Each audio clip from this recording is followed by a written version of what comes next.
மக்களே அங்கே பாருங்க, அது அந்த இடத்துல இருந்து வலையில் மாட்டிக்கிச்சு.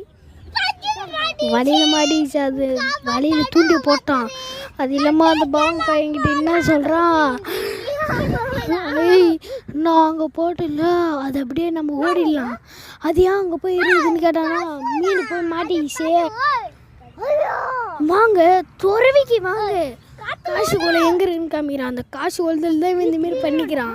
கரெக்டாக நேர் ரோட்டில் வந்தீங்கன்னா அந்த ஒரு நீல ஊடு இருக்கும். அந்த நீல ஊட்டம் இருந்து பார்த்தீங்கன்னா ஒரு பள்ளம் இருக்கும். இந்த பக்கம் அந்த பள்ளத்தில் பார்த்தீங்கன்னா காசு குளம் இருக்கும். அந்த குளத்தில் தான் இவன் இந்த வேலையை பண்ணிக்கிறான். இன்னங்க வாங்க, பேர் தீபன் ராஜிங்க.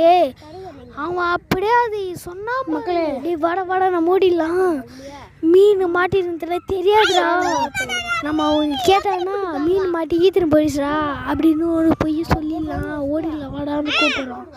நாயம்மா கமெண்ட் அடிங்க பாய். நான் வீடியோ எடுத்துட்டு எல்லாத்தையும் மக்களை இங்கே பாருங்க, மாஸ்டர் மைண்டு இவர் அப்படியே போட்டது யாருக்குமே தெரியாதான். போய் அங்கே போய் நட்டுட்டு அவன் மட்டும் போகிறான். நான் என்னோட மீன் வச்சுட்டு வந்து கடை ஏமாற்ற போகிறானே, இதெல்லாம் என்னங்க நியாயம்?